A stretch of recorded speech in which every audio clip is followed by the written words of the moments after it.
Our first author for Philosophy 330 Ethics is John Stuart Mill, 19th century British philosopher.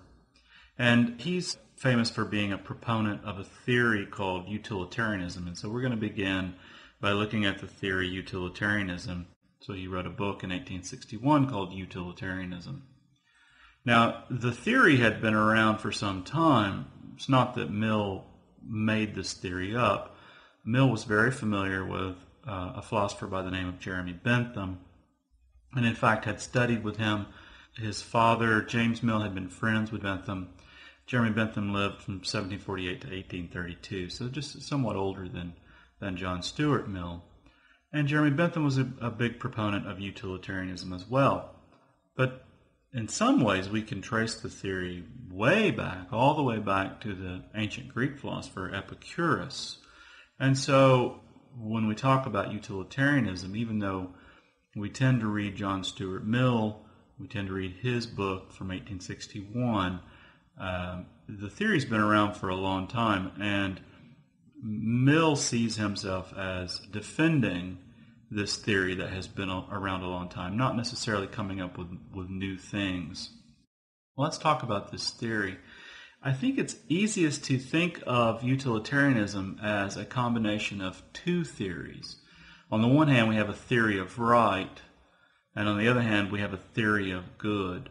So let's look at those two different theories separately first, and then we'll put them together and understand utilitarianism a little better.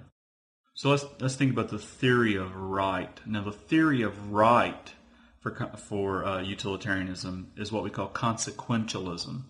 You can probably guess what this theory is all about just by the name. Consequentialism says that an act is right if and only if it maximizes the good. Now, it doesn't tell us what the good is. It says whatever the good is, the right act is the one that maximizes that good. So this is basic cost-benefit analysis. But it's formal. It doesn't tell us what the content is. So consequentialism always needs a theory of good. We need to know what we should maximize. The theory of good for utilitarianism is hedonism. You may not be able to figure out what it means just by looking at it. But hedonism, it comes from the Greek word hedon, which means pleasure, Greek for pleasure. And that should give you a clue about what we're talking about here. Hedonism is the view that the only thing good for its own sake is pleasure. Pleasure is the only thing that is good for its own sake. That's the view for utilitarianism. We'll spend quite a bit of time talking about that, and we'll look at Mill's defense for that. All right, let's make some distinctions here. This notion of good for its own sake, we sometimes call it being intrinsically good. So again, hedonism is the view that pleasure is the only thing that is good for its own sake, or pleasure is the only thing that is intrinsically good. Now that's opposed to a different way that something can be good. Something can be good as a means, or extrinsically good. So we have two ways that something can be good. It can be good for its own sake, intrinsically good, or it can be good as a means, extrinsically good. Think about money. Money is a classic example of something that is extrinsically good. We don't think money is good for its own sake. It's not intrinsically good. It's only good for what it can get you. It's good as a means to something else, whatever it can buy. Now, let's think about, love or knowledge. Are those things intrinsically good? Are they good for their own sakes? Or are they extrinsically good? Good simply as a means for something else. And it's probably at this point that some of us will start to disagree. Utilitarianism, John Stuart Mill, is going to hold that love and knowledge, that those things are good only extrinsically, that they're only good because they can produce pleasure. Whereas some of you may believe that no, love is good for its own sake, and it would be good even if it didn't lead to pleasure.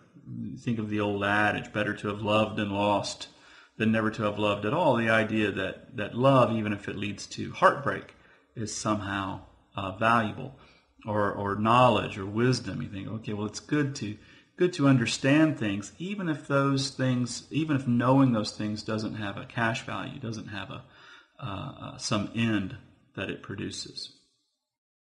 So again, hedonism, the theory of good for utilitarianism, is the view that the only thing that is intrinsically good is pleasure.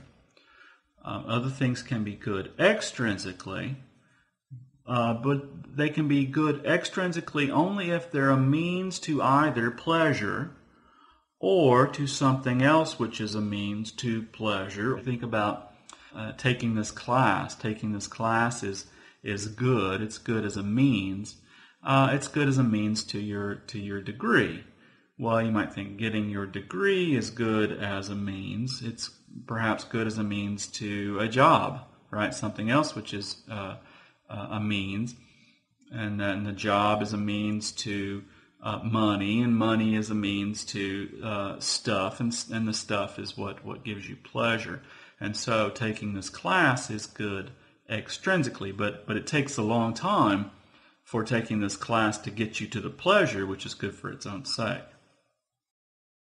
Let's talk about money again, the classic extrinsically good example. Money is good. Why? Because money is a means to wine, and wine gives me pleasure. And so money is good extrinsically because money is a means to pleasure.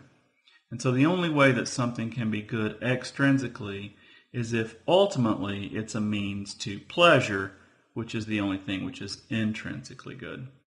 And again, we might disagree about knowledge or love or other things, but if hedonism is correct, then knowledge is good only if it serves as a means to pleasure. And if you want to draw a distinction between knowledge and wisdom, the same would hold. Right, again, same goes for love, if hedonism is correct, then love is not intrinsically good. At best, it's extrinsically good.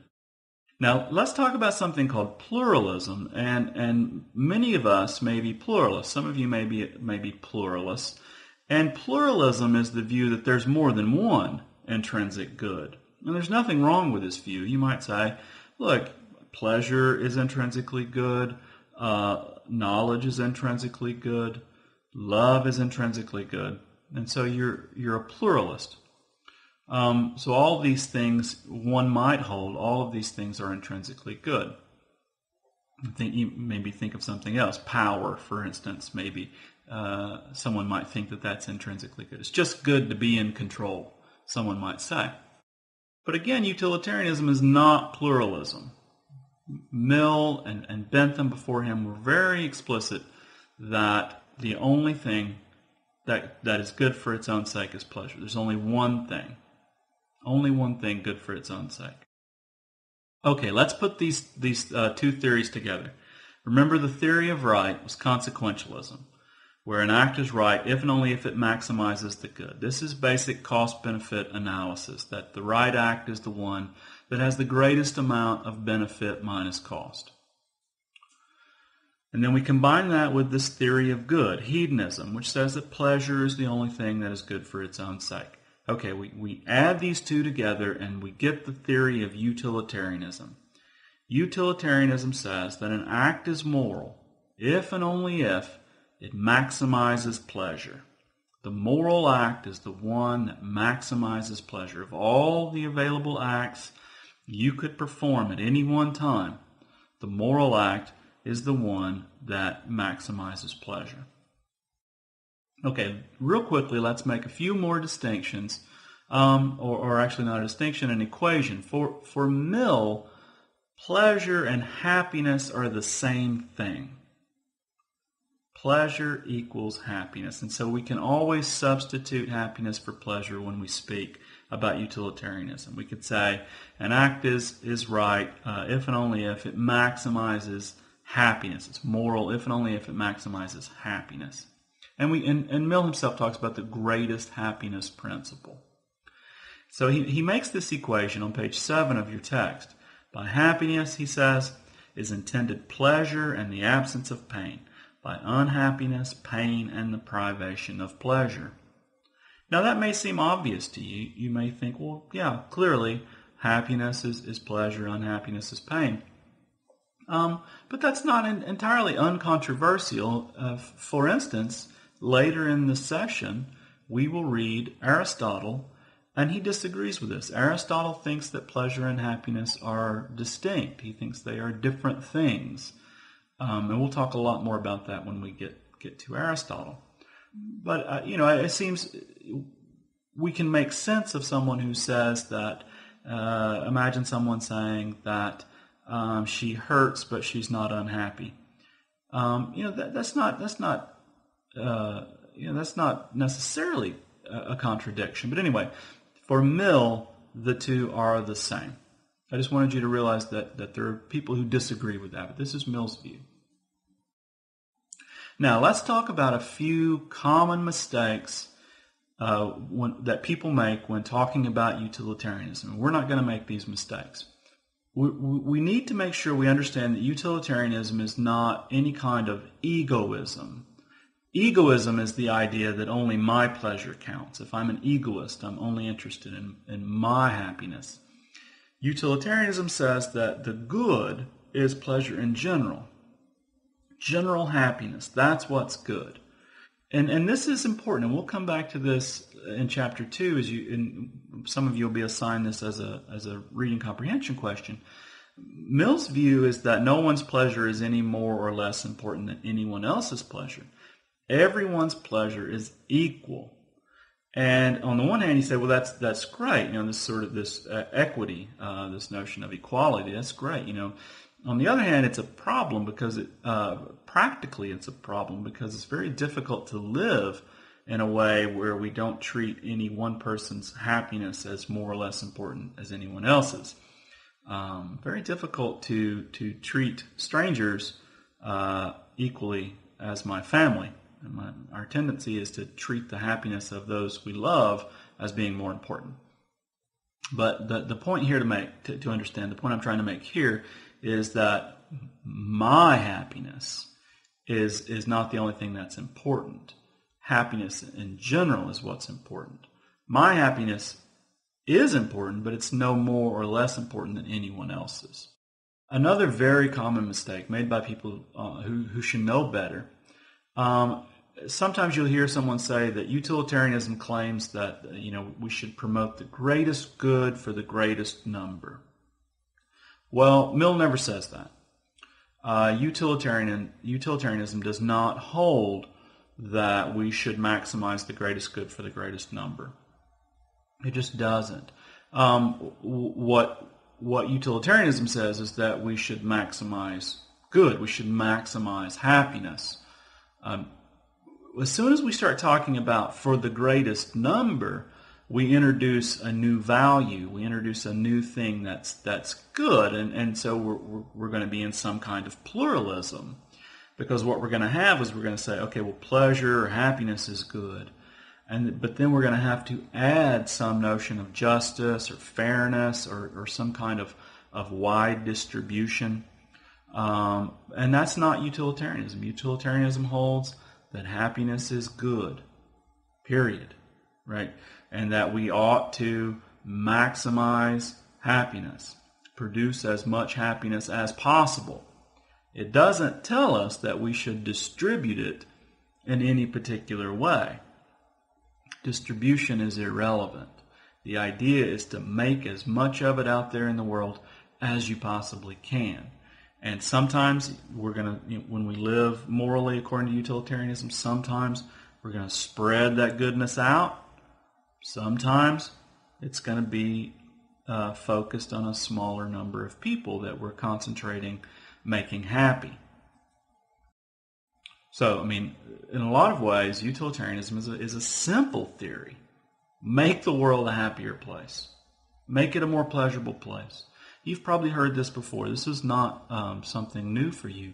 You may have been told as a child, leave the world better than you found it, or something like that. That's utilitarianism. Make the world a better place. Wherever, however, and whomever you can. That's utilitarianism in a nutshell.